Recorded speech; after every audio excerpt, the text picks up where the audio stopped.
Good afternoon. We are excited to bring back our video series for recapping our regular school board meetings. So today with me, I have our superintendent, Dr. Waldrop, and board secretary, Jeanette Davis. So I want to start out by thanking our board of trustees for the time that they devote to our school district.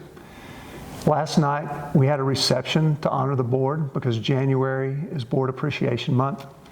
And we wanted to thank them for all the time that they spend devoted to our district. Thank you, Board of Trustees. Thank you, Dr. Waldrop.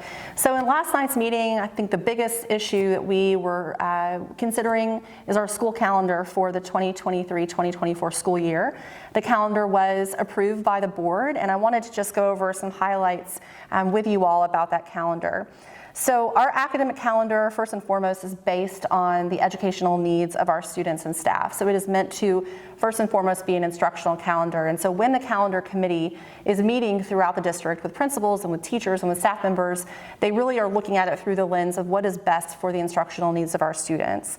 So this calendar, something unique that we actually did this year, which I am so appreciative of our staff for doing, is trying to coordinate with districts around us to make sure that if the possibility did exist for us to coordinate different breaks, that we would do that. And so luckily, Frisco ISD did adopt this calendar last night. Other districts that adopted a similar calendar, Plano ISD, Allen ISD, McKinney ISD, as well as UNT and Collin College. So for all of our dual credit enrolled students, now their breaks will line up with Frisco ISD, so they will have a true vacation during the winter break and during spring break, which we're very excited about. The state sets a minimum requirement of minutes for us to be in the classroom. So when you're looking at the calendar, know that a lot of those decisions are guided by state statute on how many minutes we have to have our kids in the classroom. Something else that was really important to the community is that we ended our 9 weeks at winter break, so that students could conclude their semester and not have to come back and go through what we kind of call in education that learning loss during a break, and then have to come back and take final exams or take tests. So it allows our students and our staff to have that continuity in instruction, which we're really pleased about. Additionally, it was very important, based on a survey that we presented to our staff and to our community, for school to end before Memorial Day. So we are fortunate that the calendar does allow for us to end before Memorial Day.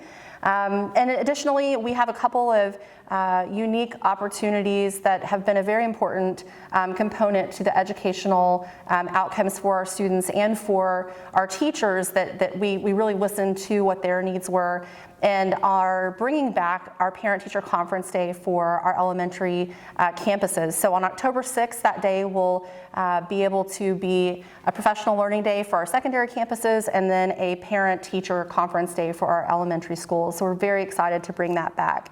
I think when you are looking at the calendar, another important note is that, we want our kids to be able to have healthy breaks throughout the school year. So no elementary school or secondary student should be going 30 or 45 days without some downtime. And so I think you'll see that we have really done a beautiful job at balancing instruction, but also giving our wonderful students and our incredible teachers and staff well-deserved time off throughout the year.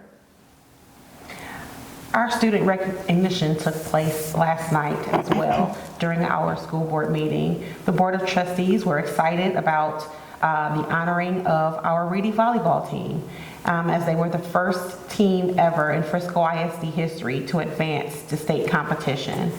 In addition to our volleyball program, we also recognized over 350 school College Board national recognition recipients.